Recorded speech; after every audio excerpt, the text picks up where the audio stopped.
And we are live. Hello, I am Paul Thornton, co-founder of Golden State. On Substack, we're Golden State Report. It's your home for fearless commentary analysis about California. We're also the home of the bear dressed as the Statue of Liberty. As we say, we are fearless, informed Californian.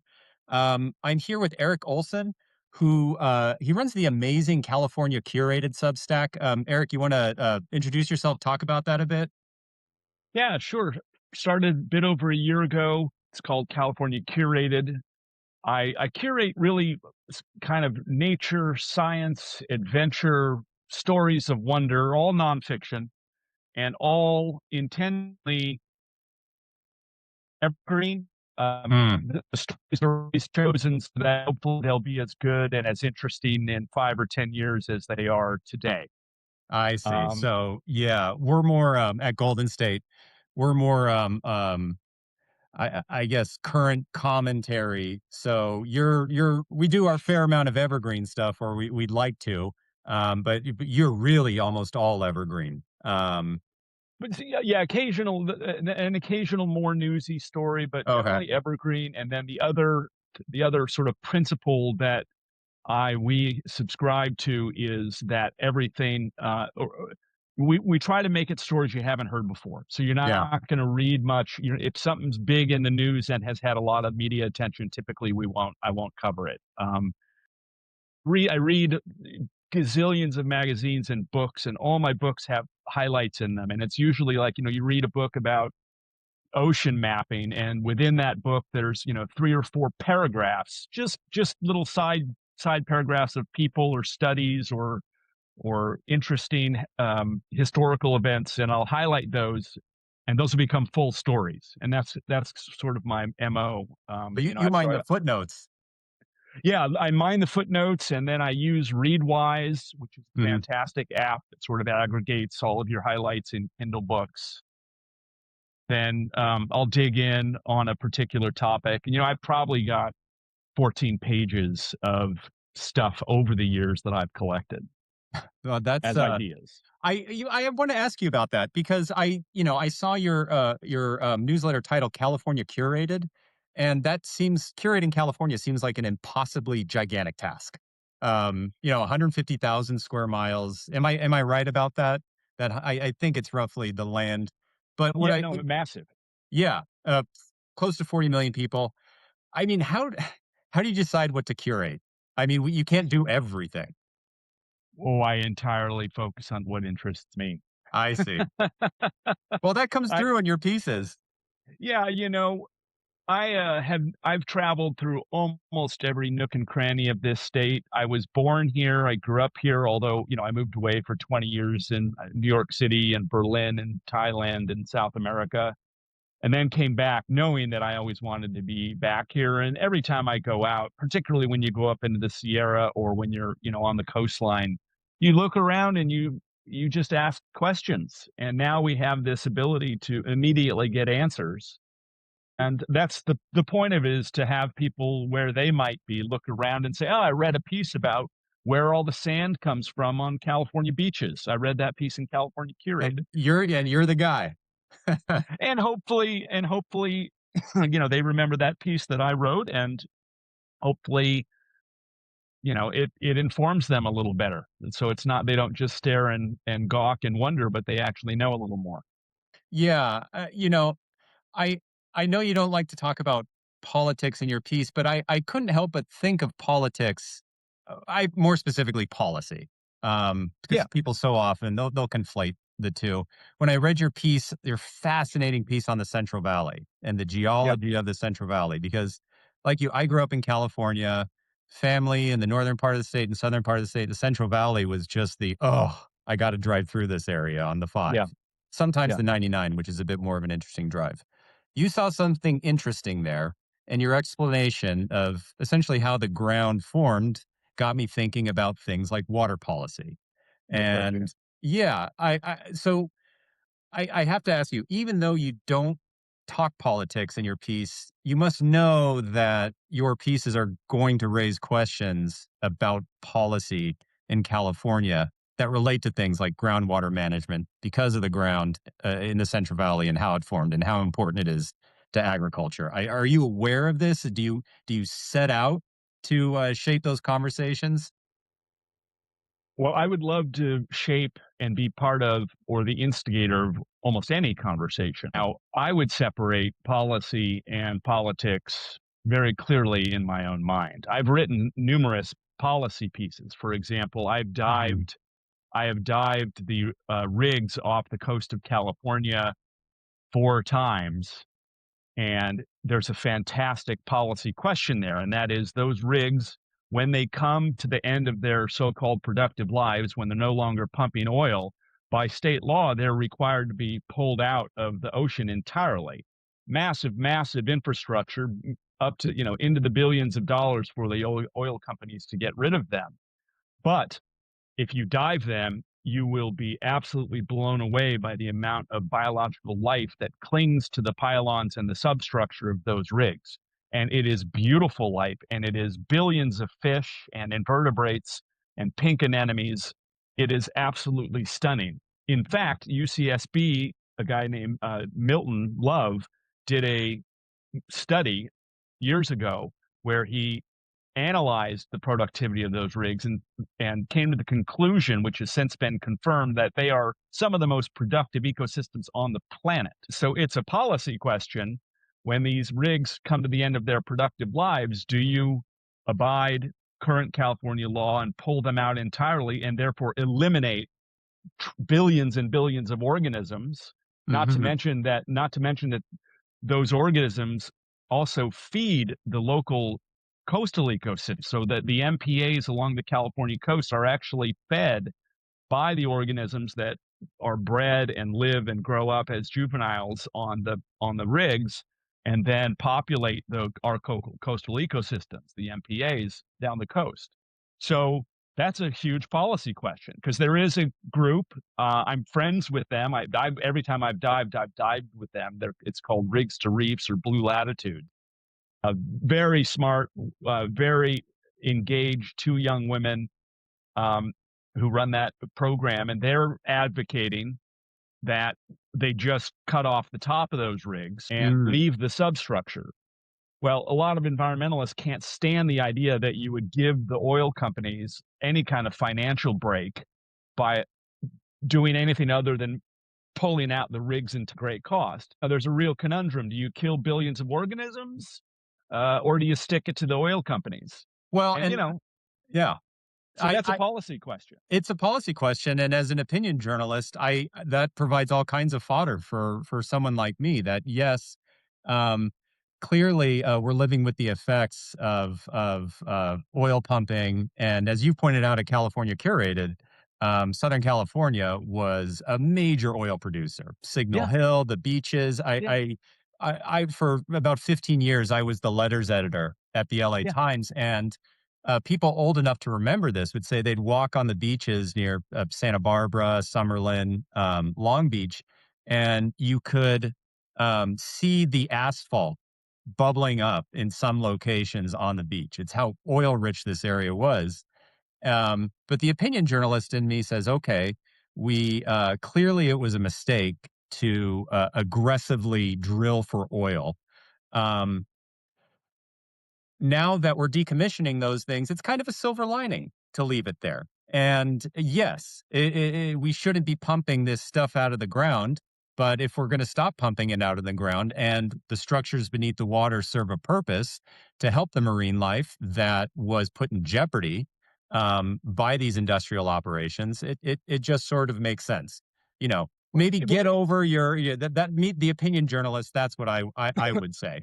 yeah, but Um, it is a very complicated issue. We don't have to go too deep on it, but I've been immersed in it for a long time. I did the first piece for the New York Times about it, right. which was both a video piece and a print piece in the paper.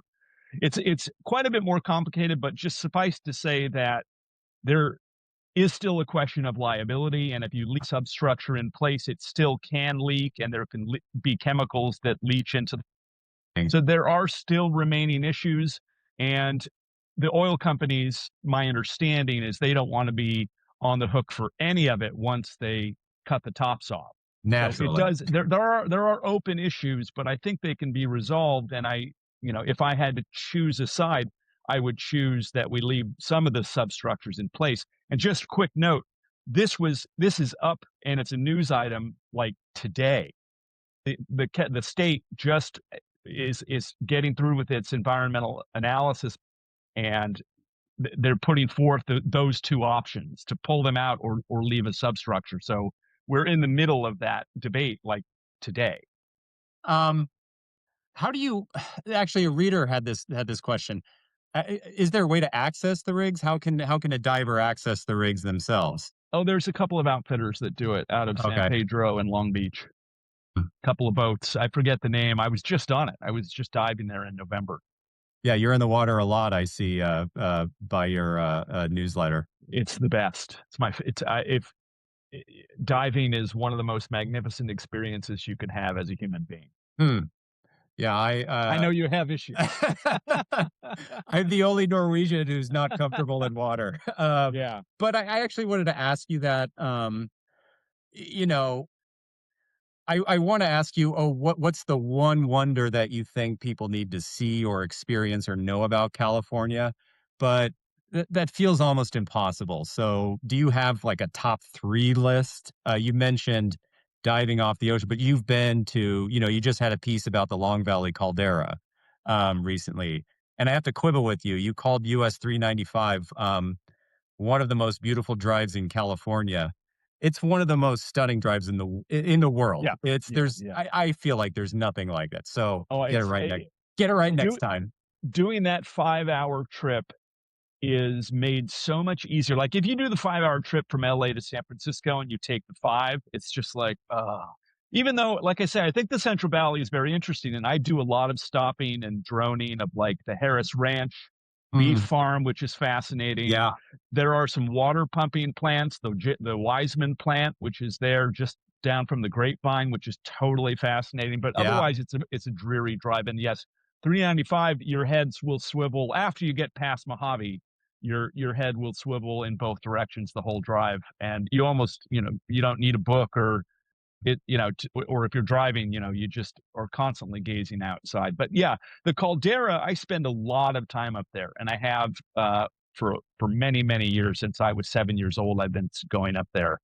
um, that caldera is a magical place, especially, as I said, and this is what California Curated is all about, especially once you understand what's going on, because it's a vast expanse, very flat, of crunchy, bacteria laden ground. There are hot springs everywhere, and you can just find them. And, Yeah. obviously, numerous of them are established. And going out on a starry night, on a clear night, and sitting in those hot tubs with a margarita in a plastic cup is one of the most magical experiences that you can have. So I would Well, put that up there. Certainly diving, I would put up there. I would put being in the Sierra. I've summited Whitney only once, because I've now missed the lottery 5 years in a row.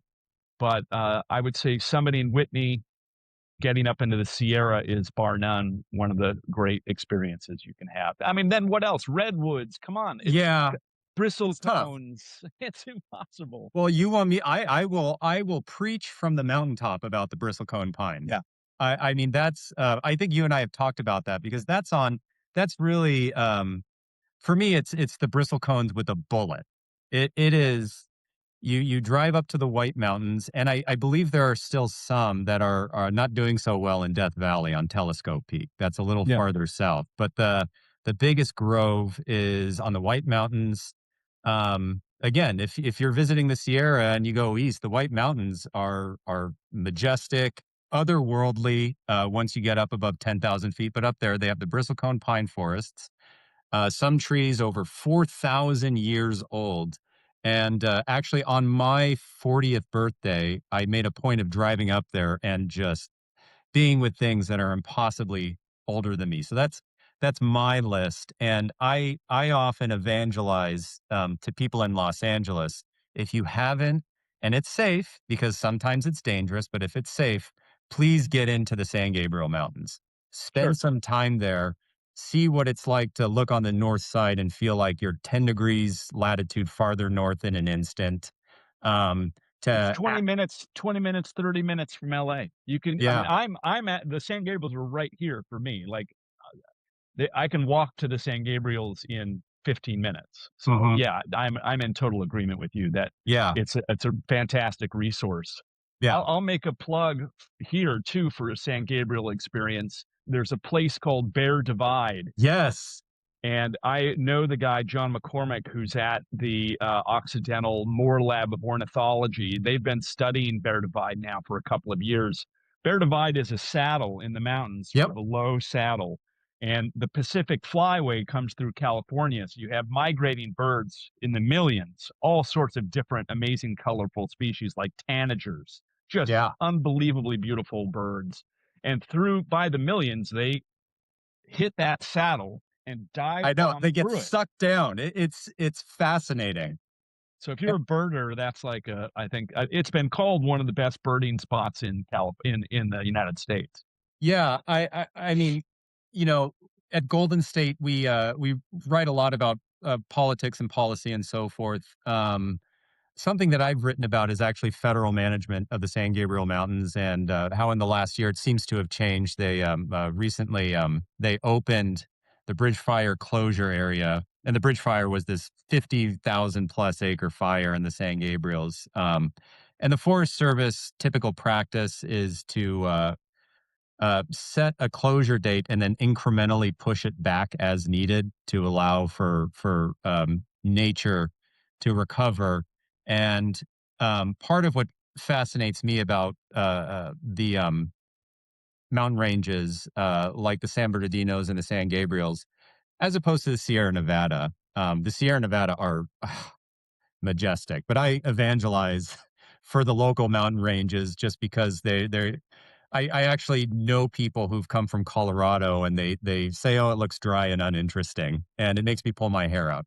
But what fascinates me about the San Gabriels is, you know, how management of those lands by the federal government, the portions that are managed by the state government, the county government, you know, which manages the closed portion of Eaton Canyon after the fires, um, that matters to, you know, the 18 million people who live within a day's drive or a few hours drive. It's really our backyard. So that sort of is what keeps me grounded in our local mountains. And yeah, I think that that's you know, really quite important. I did want to ask you something because you've lived all over the world. Um, and you've now made California kind of your life's work. Um, is is there something that you found in any of those other places that I guess people just don't understand about California, things that you've seen or that they get wrong? And I know you've lived in New York, so maybe this is an opportunity where we can bash New York. Well, that New York famous New Yorker article of the United States, where New York is sort of the center of everything and everything else is just off in the distance, is kind of accurate. And I had many discussions with people, arguments to the point where I just gave up arguing about how great LA is and how great California is. This idea that it's a hellscape and that fires burned everything down. When the media, when we have big media stories. Now, granted, the fire was right here. It was the Yeah. closest fire we ever had. I could see it from my window. That was a nasty fire. It burned Altadena, etc. So they do get bad. But oftentimes, when we have fires, the media portrays it as if the entire state is burning, not to mention traffic, not to mention all the other kind of silly stereotypes of California. And you know, I tell people that, look, there's no greater place on this planet. And that's why so many people want to come here. And that's why so many people live here. If you've got access, and I've never lived anywhere like where I live now. I spent 6 years in Seattle, and that's the closest thing to having beautiful, unbelievable ocean nature, and then beautiful, unbelievable mountain nature. But Why a on lot of Norwegians live there. Yeah, for sure, for sure. And but on top of that, we have deserts and forests which are unmatched. Now, granted, there's no question that if you put yourself on the 405 in the middle of the day, you're going to be frustrated, or the 101, right? Or the 5. Listen, I'm not arguing that traffic isn't bad, but if you work around it, it's it's at least it's tolerable. Oh. But I've never lived any place that has so many different, really non-pareil, really superlative things to do, things to see, things to experience as California. Yeah, I actually have found, in my writing when I was at the LA Times and now, Golden State, that people kind of universally agree, even a lot of people who like to bash California, that, yeah, the natural wonders are, pretty unmatched. But, in my journalism, and I've written about this too, there's a difference between talking about this state just because you wanna land some cheap shots and talking about California's problems because you want to fix them. So, yes, we have a housing problem. Or It's a huge, Schadenfreude. or Schadenfreude, absolutely. You wanna see us, you wanna see us fail. That's the sense that I know plenty of people who've moved out of the state, and, part of me thinks that they say that just to kinda justify the move in their own Yeah, minds. Um, I don't wanna 'cause bash they don't these wanna people. pay the taxes. There's no question taxes are out of control here, But and then there are but a then lot of they go policy. somewhere else and they Yeah, realize that, "Oh my gosh, we have yeah, adjustable property taxes here. yeah, I didn't yeah, have yeah, that in California." yeah, yeah, Um, but anyway, I think it's important to be clear-eyed about California's problems with the eye yeah, on fixing them. So sure. talking about how, California has so many natural wonders, that's not boosterism. Um, I just think it kind of adds to the complexity of this state, which has problems. Like my colleague Mariel Garza, she wrote today in a piece where she implores Kamala Harris to run for governor, um, where she's talking about the job, and she says, "Yes, this state does have problems. Like we have chronic homelessness, wildfires, housing prices are out of control." So, yeah, that's I sort of distinguish between the Schadenfreude, like you described it, the California bashing, and then recognizing that we have problems that we actually that are worth fixing. One question a reader had actually, we talked about the beach oil, and she was wondering, do you know if that oil on the beach is a result of drilling or if it's just occurring naturally? Maybe that's a future topic for Oh, it's California. both. Or It's it's both. It's both, seep. It's seep. But that what was it, 1971? I forget the exact date, but I think it was in the 70s, maybe a little earlier, when the oil spill happened off Santa Barbara, which I think right? some of the stuff you're talking about may even be residual from that. Right. And there have been some other spills up there. There's no denying that. But that spill, the big, huge one, gave birth to Earth Day and helped kick off a lot of the environmental movement in California. Yeah, So, we had a that piece, about that, that mentioned that I just looked up our piece. It's the '69 Santa Barbara oil 69. spill. Yeah, Yeah. yeah. Yeah, it's, So go ahead, there's no sorry. denying. Well, there's no denying those things can be problematic. If California Curated, one of the other things about it is that for anybody who thinks I'm a rabid environmentalist or otherwise is wrong, because I also write a lot of stories that celebrate California's industrial past. So there's Mm, not just and California's industrial present. mhm. There's not just the incredible oil development. And you look at some of those pictures of Long Beach and Signal Hill in the early days, and the beach was just covered with oil derricks. Right. That stuff's obviously gone, but that moment in time, California was one of the largest oil producers in the world, and it helped build the California economy. Yeah. And you have similar situations going on with other industrial products, borates. There's a massive borate Yeah. mine out in the desert.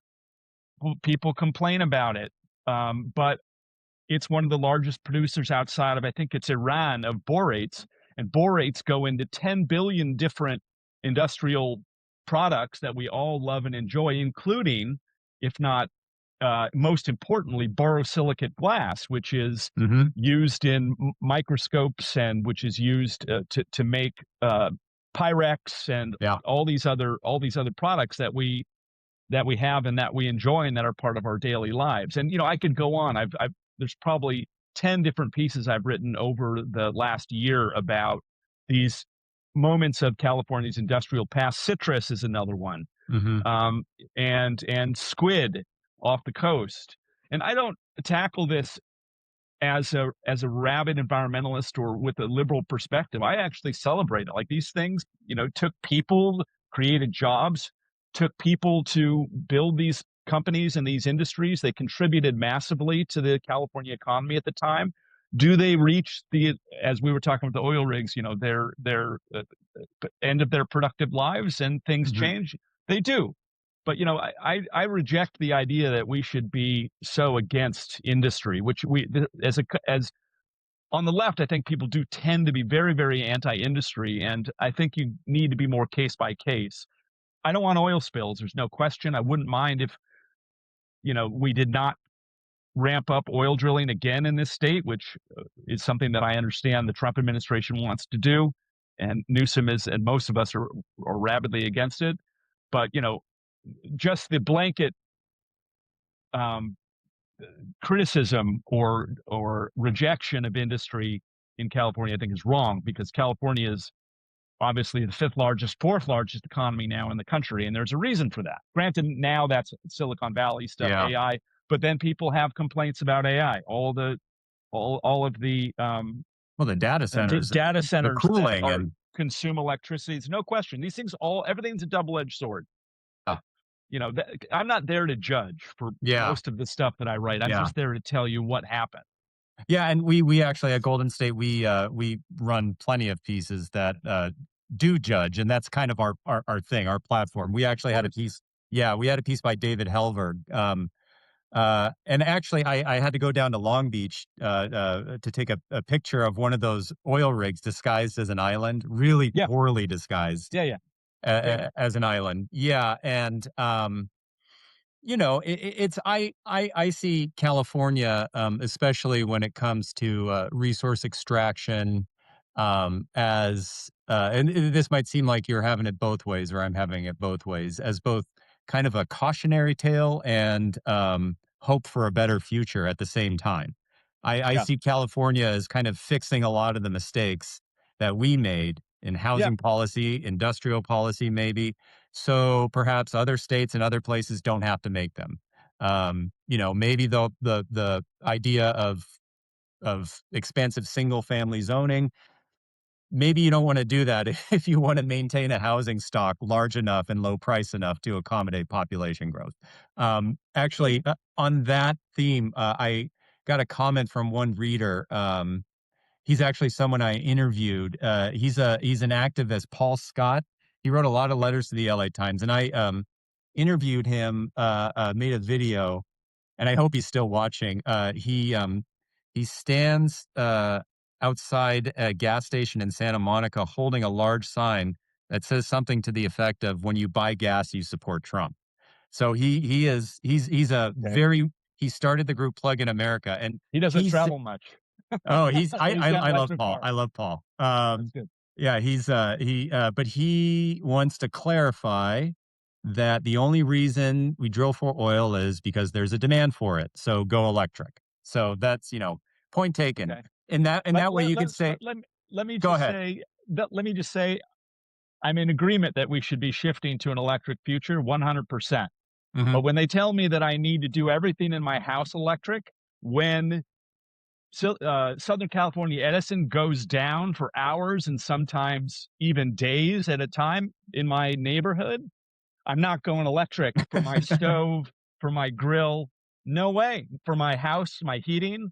No way Yeah. am I doing that. If they can fix those problems so that I mean Southern California Edison goes down all the time, Yeah. and at least in my neighborhood, and I'm not making that switch until that. All that said, that's fine.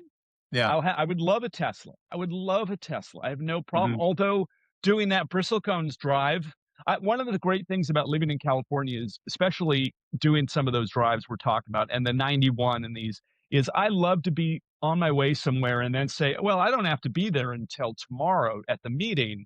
So I'm just going to go up this road and see what's up there. I've done that in Antelope Valley. I've done that Yeah. up, I've been on that road that is right up against the White Mountains that ends up through Death Valley. I forget. It's amazing. You know that, and there's that road that they did in the Leo DiCaprio movie that's out in Yeah. Anzo Borrego. Yeah. I want to be able to explore those places, and with an electric car, I'm always afraid I'll be like, oh man, I've only got 150 miles left. I'm not going to be able to do that I cool gotta ride. raise my hand and say it can be done.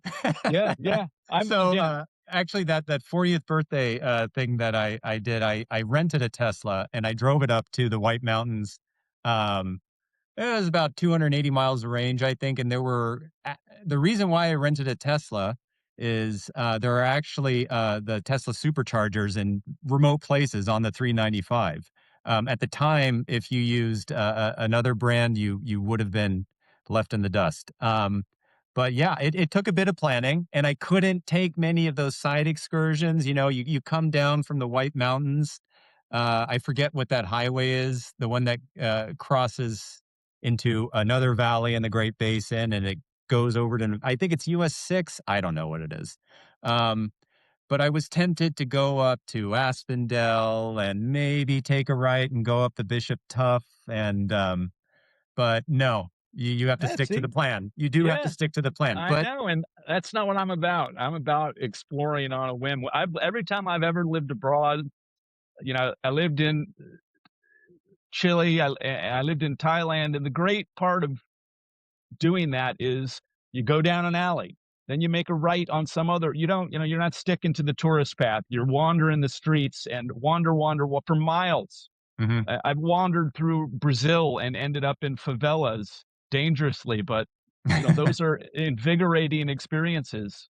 yeah. And I like that freedom to explore, and so far I have range anxiety, so you know, so for those kinds of trips, I would not have an electric car yet. I'm Yeah. happy to, if you can do charging from space like the guys from JPL, we were doing that Yeah. story. I was talking to the guys at JPL about doing power from space. Listen, if that happens, I'm in, but for the moment, if I can't explore, I have some qualms. Okay. So, that sounds like a good piece for Golden State to Oh, talk good. about to talk about what's holding people back, with electric cars.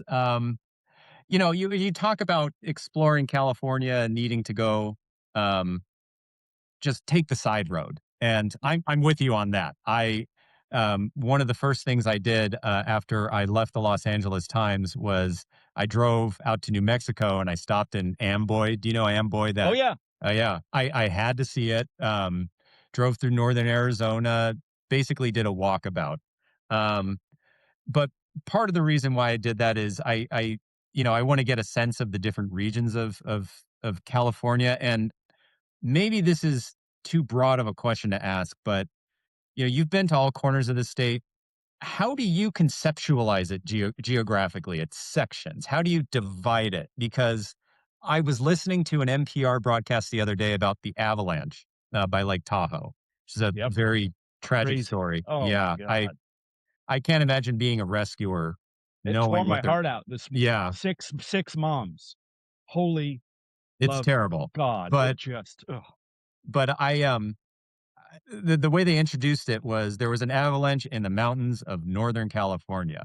And I Oh, just thought, can't you be more specific than that? So yeah. I guess, do you have a guide to how to conceptualize the regions of California that's not just Northern and Southern California? I mean, I think of Southern Sierra, Eastern Sierra, the lower San Joaquin Valley where the Tulare Lake was, the northern. I mean, it's all, I can get pretty granular. I Is d I there a would way? I do that too. I don't know of one. Again, I probably think of ecosystems. Yeah, yeah, I think of mountains, even within our San Gabriels, as you and I were talking, there's 4 different microclimates just right yeah, here in the San Gabriels. I don't differentiate those, but, mountain, forest, beach, desert is yeah, kinda how I do it. And then there are these magnificent river systems up in the north yeah, that are unbelievable. And then, to say a forest, like we have a conifer forest here, and to compare that to the redwoods or the sequoias is you can't, No. you can't do it. But I have to stop somewhere where I'm sort of grouping, where I need to group things together. So I Yeah. would do it that way. Yeah, I guess I see the value of the Northern California, Southern California. It's the Bay Area and then Los Angeles and San Diego. Right. But I've actually tried to start adopting a sort of a geographic sense of place that has to do with watersheds. What watershed Oh, am I good in? idea. Yeah, and that's so right now I believe I'm on the Rio Hondo watershed because the San Gabriel Wash close to where I live. Anyway, that's how I've started conceptually because there are even watersheds in the desert where there appears to be no water. The Arroyo Um Seco is right here. yeah, I can. It takes me 7 minutes to walk to the Arroyo Seco. yeah. And then from there you can start to see how everything is kind of interconnected in that way. I Sure. found that conceptualizing my sense of place in terms of watersheds um, gives me a different way of thinking about policy. Mm. You and I actually talked about this before. How it's tragic. And this is something that I've written about previously. That like the bristlecone pines, which have survived for thousands of years Mm. and have eked out a meager existence largely because they are away from other life forms. They survive where few other things can survive for that long. And very, very slow growing, and Extremely slow. they have the genetics that Yeah. they create a wood that's very difficult for insects. Resinous. Yeah. Resinous bark, resinous wood that's very difficult to penetrate. Yeah. But if something as remote as that faces a questionable future, as a result of human activity in places like cities. Because those, the bristlecone pines are not endangered yet, but there are concerns about bark beetle infestations Right. in trees that normally have been able to resist them, about encroachment from other species that will outcompete them if they establish and over time make them die. So I see that as if something as remote and as long lasting as something like the redwoods or the giant sequoia or the bristlecone pines in the last 200 years are starting to teeter, then that says something about the way we're living in cities, even though we're so far away. So I don't know how the watershed thing connects there, but I find the watershed sense of geography kind of a useful way of conceptualizing Yeah. different regions of California and I guess people's place. I'm Well, getting a little weird here. I like. Well, I'll just bring it around a little bit to say I like that idea a lot of the connectivity of these systems, Yeah, and that's a fantastic way to think about it. And Alexander von Humboldt was one of the yeah, earliest writers of this whole idea yeah. of the of ecosystems and the connectivity of ecosystems, and that things impact. The Venn diagram overlap of how things impact is very deep.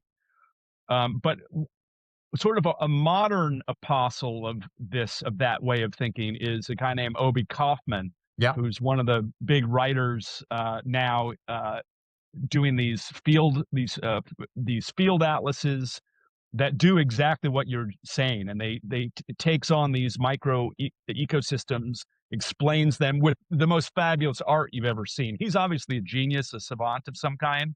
I Hmm. think his dad was a physicist, and I don't know. Clearly, he's a brilliant person. I've never met him. I'd like to do an article about him, but he does a really great job explaining exactly what you're talking about, that connectivity, and he does it with the most magnificent watercolor art I've ever seen. Yeah, that's and I guess he'll probably rely on people like you to blast it out to a bigger audience or Well, and like these Golden are State too. my entire my setup right here. Those are his books right there. Oh So yeah. I'm using his books as the elevator for my phone. Oh, maybe he'll join us for future So Substack lives. we should reach out. We should reach out. Yeah. I don't know what he's like on camera, but he's clearly a very smart man. Well, I'm like this on camera, so Yeah. take what you get. No, So, I mean, you mentioned Obi Kaufman. Is there anything else that you're doing right now that you have your eye on? What's the next thing that you want to explain? to your readers? If you don't want to disclose, of course, what you're No, working no, on, no, but no problem. First of all, as I explained, I have many, many stories yeah, that are in a document. Lately, I've been really trying to because my origin story is that I am a video journalist from I was 10 years at the New York Times and 10 years with or a couple of years with Quartz. I was with ABC News. But I've also always written. I wrote in college. I wrote at the Seattle Weekly in Seattle, et cetera, et cetera. But I really like visual journalism. I really like telling stories visually yeah, and really with an artistic eye. Like I take a lot of time to establish my shots and cinematographer's eye to really. I've got great equipment. It's all high. It's all very professional, and I did it for so long. yeah. Um, so I've been trying to come up with stories now where I can then add a visual component to it. I can go out and shoot it. I've done a bunch of them, and my Instagram and my TikTok are now only in the last month when I sort of made this shift in my head are now really beginning to take off. So check those out. California Curated US on Instagram and California Curated on TikTok. Um, and so I'm thinking more about not only can I write this story, but can I also tell the story visually? Mm, But but so right now, the big story I have that I've been working on for like 2 weeks, and I'm waiting on imagery from Mbari, the Monterey Bay Aquarium Research Institute, who I've worked with. They're one of the great oceanographic, engineering, oceanographic exploration institutions in the world, and they're yeah, right up in a place called Moss Landing between Santa Cruz and Monterey.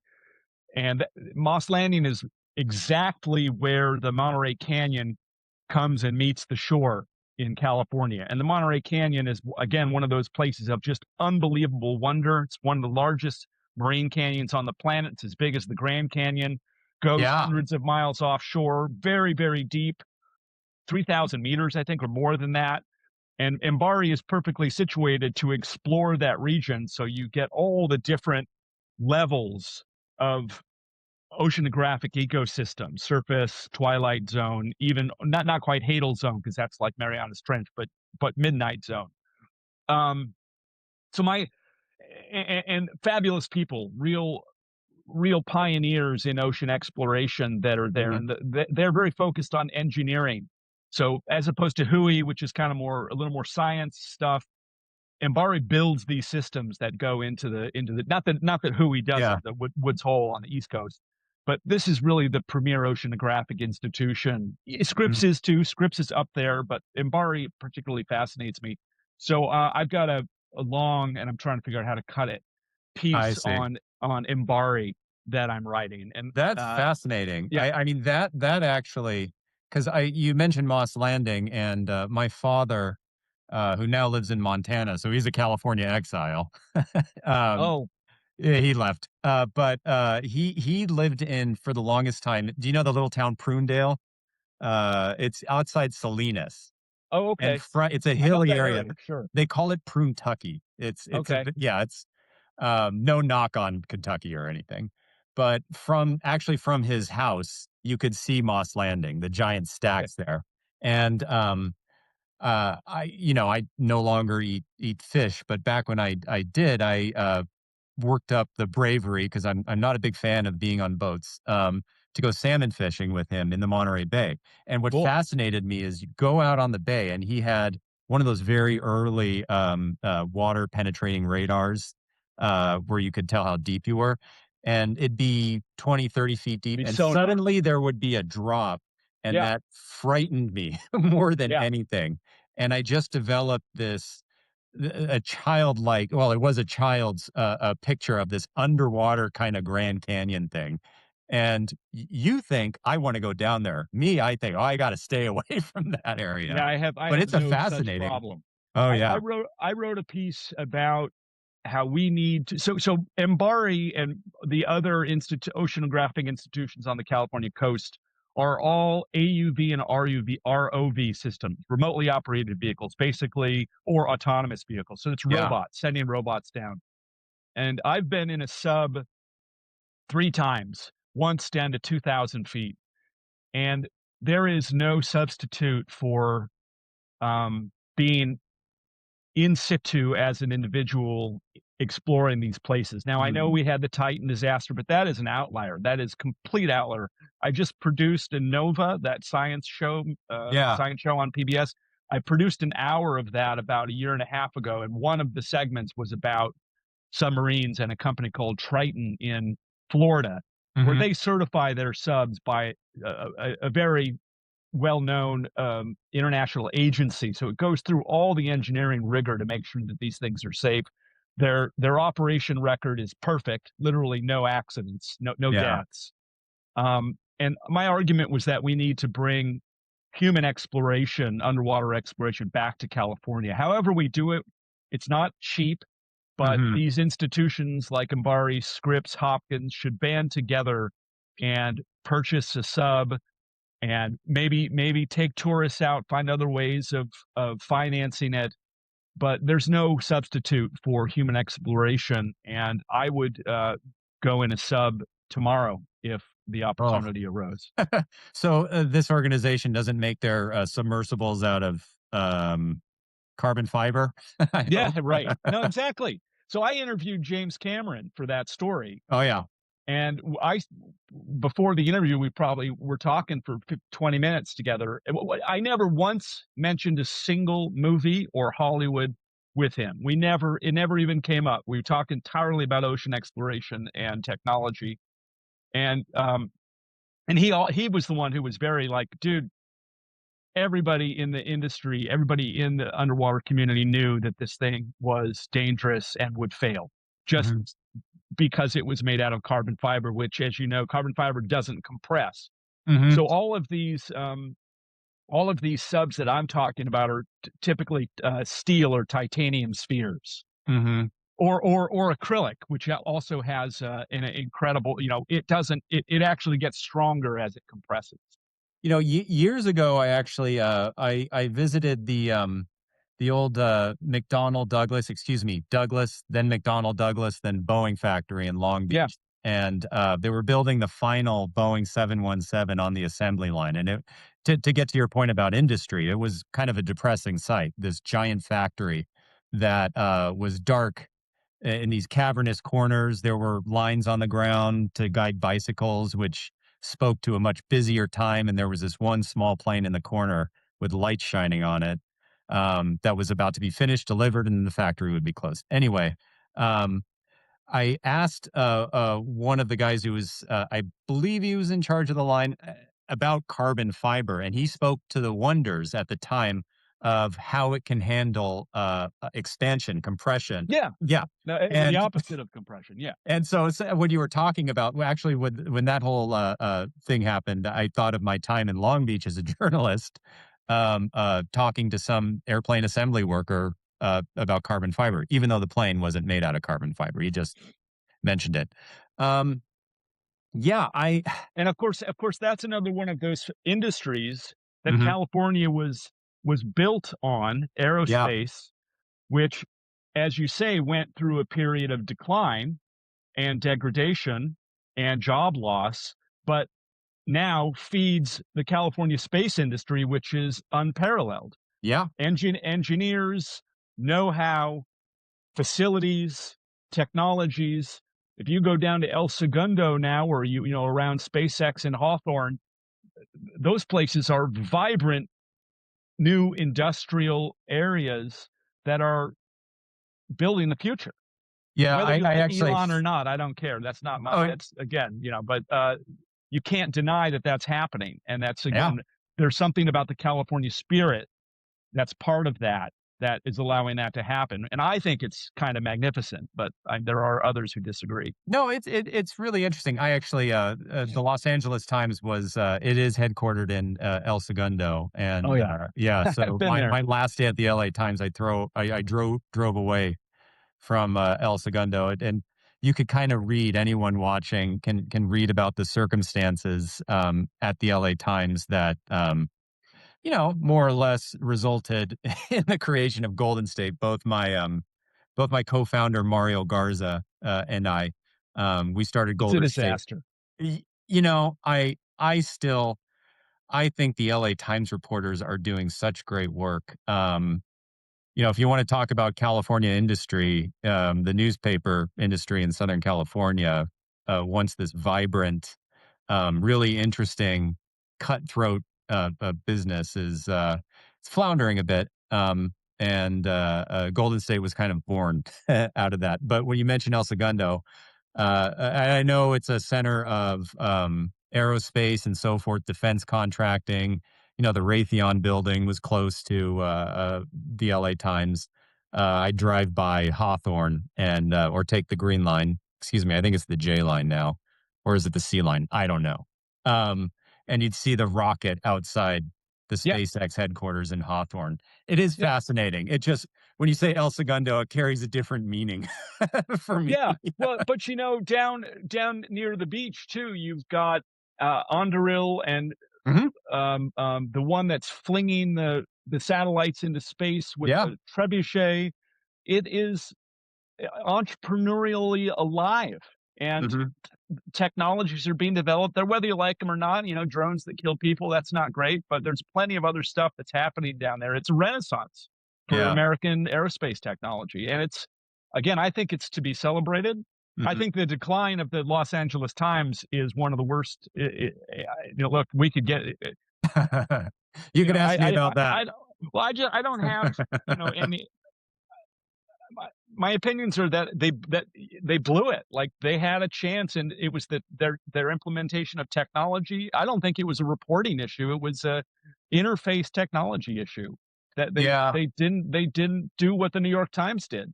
New York Times totally brought in real technology people to build out their systems, and that's why they hit $70 a share today, up from 4. You know, Wow. Yeah, so I the I LA mean, Times could have been that, but they made a you guys Patrick made a lot of mistakes. I don't know. I wasn't there, yeah, so that's a different topic.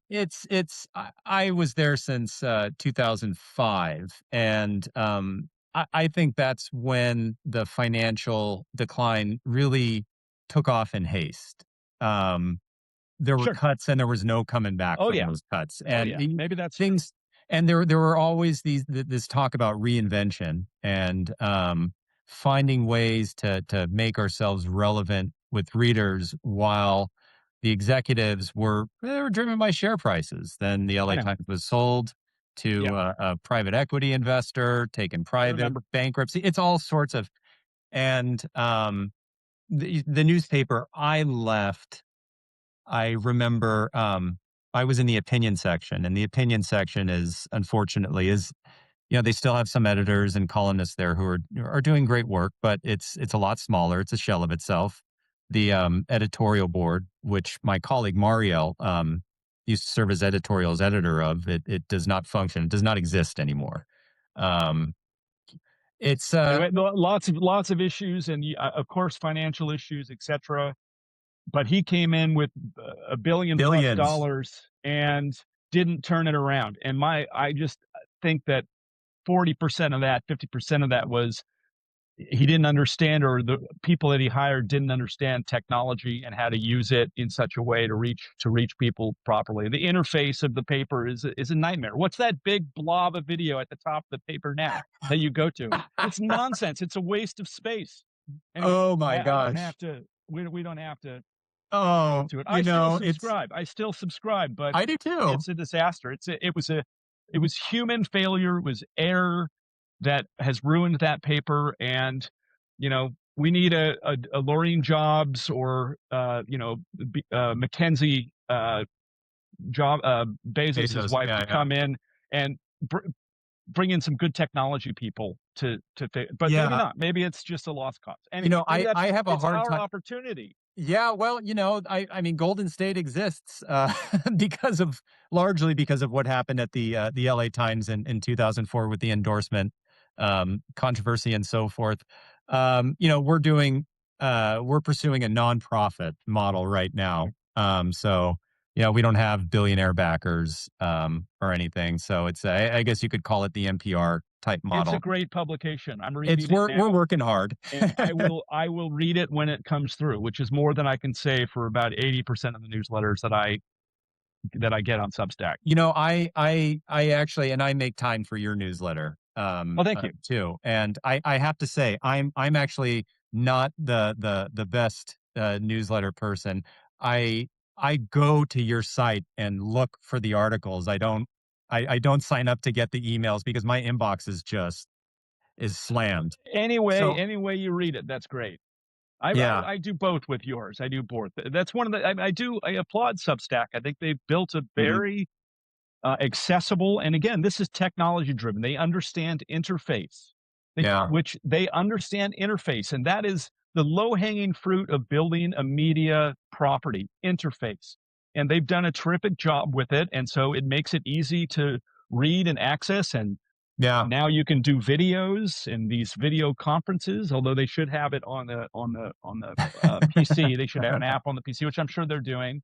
You talked about all the innovation right now going on in Yeah, aviation, or not aviation, space exploration or space tourism, things like that. There's a similar thing happening in media in Southern California. sure. There are Yeah. all these new publications that are popping up, Hmm. and we're a part of that boom. Something that I think there's a lot of reasons to be optimistic about this because these are all strongly journalist-led publications. Yeah. They need help. They need help from Yeah. And with the investors, from Substack, they donors. don't need their own CRM, their Right, own right, exactly. their own That's content management right. CMS. But a lot of this, this it's sort of like the similar thing with the aviation industry or aerospace in Southern California. The today's era of innovation was born out of some destruction.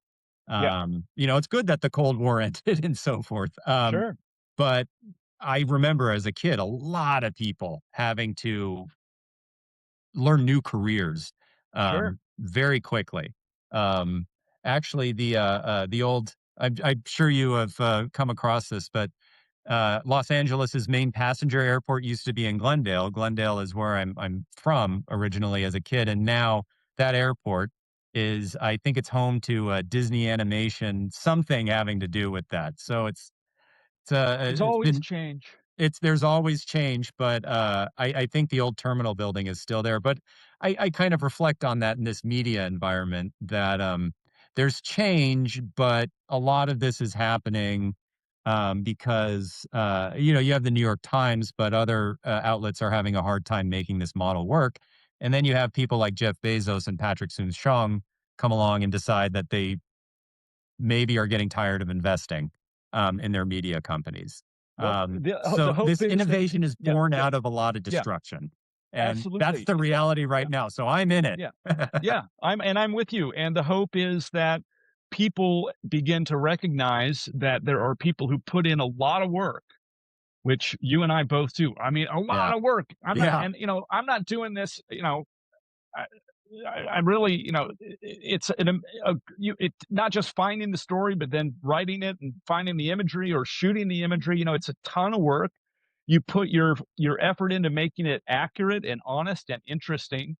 I'm hoping people come around to the idea that, $5 a month for that is not. I wish they had like a $2 a month tier or something, but yeah, there's because you want, maybe you subscribe to 10 of these, so it's $20 a month. I don't know, whatever it is. You got 40 million people here who are hungry to understand what's going on in their community and in their state, and want to be told stories and meet other people or be introduced to other people and things that are going on. So there's a market. yeah, But we've got issues right now with inefficiencies, and the sort of yeah, the internet has always been free that we have to break through. And so, as you say, with the proliferation of these some of them excellent new media outlets here in Southern California and Northern California, people will hopefully come around and decide to support some of them. yeah. Though I will say, I mean, I find when I'm doing research for things that I'm working on, still the LA Times with their reporters, especially on things like local government accountability, investigations, Yeah, that's hard to do. the fires. I mean, my Yeah, God, they still knock it out of the park yeah, it's in true. so much of that. Yeah. And I am Rosanna Shia. oh great. Did she win the Pulitzer or was she a No, finalist? I think she was a finalist, but that was, Yeah, she does a lot of excellent, yeah, coastal reporting, and I read her book, and I thought yeah. it was good, really good. Yeah, I've seen it pretty much every time I've been up at Romans, but I've never picked it up, and shame on me for that because I'm a former LA Times journalist. I don't have that much money to spend on. Yeah, it's just I Kindle, and then that a perfect example of one of those books we were talking about earlier, where I get my ideas for stories. A book like hers is, there's probably 40 different paragraphs or pages that I've selected and then made the note. This is a great California curated story about the development of the coast. I wrote one about the California Coastal Commission directly out of reading her books. So anyway, it's a great resource to help you understand what's going on the coast and with climate change and coastal erosion, and Yeah. let alone the DDT that, or at least all the Oh my gosh. industrial substances that were dumped off Catalina. Yeah, that was actually I that was one of the few stories that I was truly shocked by Yeah, when I first weren't we read it all? about the DDT barrels. Yeah, that's and it was it was done because very smart hardworking journalists at the LA Times had the backing of her employer to go do it. And that's, Yeah, we still need that. But yeah, it's an exciting time in media. And hopefully you and I both have a long future in this form. we'll see. I'm going to keep churning it out, and if it gets to a point, which hopefully it will, where it's sort of self-sustaining, I'll keep doing it. And I've got a Yeah. couple of people that are interested in working with me, Good. which I might bring them in, and but I don't want anybody to have to work for free. So Yeah. Yeah. that's what we're hoping, that we get some growth, some Yeah. financial growth out of it. But yeah, thank goodness that there are so many of us that are curious, passionate, interested, and also have skills and talent to bring those Yeah. stories to life, and to bring them to the people. Yeah, I actually, something that we're focusing on right now is, and we will be focusing a lot more on is, it's a very important midterm election in Oh yeah, California. And, my colleague, Mario, as the editorials editor, oversaw the LA Times's day-to-day editorial board operations. And one of those things was the endorsements and the yeah. endorsements that they would do. Yes, there was the presidential endorsement, obviously, that went away in 2024, but also judges and community college board members and all these other things that I heard from people. They would say that before they voted, they would look at the endorsements of the LA Times editorial board. And those editorial board members got those candidates that few other people interviewed into a room, quizzed them, got to know them, and wrote some very informed, very well reported. That's the thing about these things. They're very well reported. A lot of research and a lot of time goes into them. And now the LA Times without a functioning editorial board. I don't know what their plans for opinion election coverage are, but at Golden State, we see an opportunity, I think, to bring some of that to our coverage, to make it very kind of utilitarian, especially on races that you're just not going to get a lot of coverage. So that's It's kind of our important. opportunity. Yeah, It's important, and that is a great goal. And you guys both come from vast experience in the realm, yeah, in that industry. So you have the talent and the know-how, so people can trust you. And I will regularly be reading the newsletter and the site, because I think we all need it, and I likewise. hope other people do too. Yeah, So one of the things that always blows me away talking to people, particularly on the right, is when they talk about, for example, the New York Times, where I was, that, oh, mhm, you're making this up, or oh, you missed this story. And I just say, no good reporter ever misses a good story. So, no one's ignoring, like, intentionally ignoring something for No. politics. And the other thing about working in journalism for as long as we both have, one of the worst things that you could possibly do when you're writing something is get it wrong. Oh, Nobody I wanna gets fall on anything my wrong sword. intentionally. Come on. Running Yeah. I've had maybe 2 in my career at the New York Times where they put a correction at the bottom of the article, on the online after, it's gone through and someone said, "Oh, it's actually not the University of Southern Florida, it's the University of Florida Southern." And, they put a correction and you for days, you pull I your know. hair out and you're filled with angst because you got something wrong. And people don't Yeah. understand that all journalists, well, most journalists, and particularly with premier institutions, are that Mhm. way. Nobody wants to get something wrong. Nobody intentionally gets something wrong. It's No, absurd to think otherwise. it's almost like I hear that, and when I hear people go off on, the media, the dishonest media, fake media, and so forth, I just think of, that's akin, and I'm not saying that those bad actors in media don't exist. I mean, they're Oh about yeah. those bad Oh, actors there's because the millions of media them. has written about them, has Yeah. reported them. But, I think of, that's akin to accusing a surgeon on the operating room table of cutting someone's vein right on the table. It's malpractice. Yeah. And, in opinion journalism, which is my corner of journalism, Golden State's corner, we kind of see a premium. We want to emphasize the fact that, yes, there are opinions, but the opinions worth reading are based on reporting and facts. Yeah. You Yeah. can't make your crap up. That's the thing. It's an Yeah. opinion, but that does not mean you just get to say whatever the hell you want, um, if it contravenes the facts. So that's hence the what we say, fearless and informed. That's the That's great. idea. There's plenty Got of to get a coffee opinion. mug. There's not much informed opinion. And with you, I mean, I feel like I read California Curated, and it's I feel like I've traveled all over the state like you, and I learn something every time. So, Oh, that's great. Thank you. yeah. I hope other people So, feel the same way.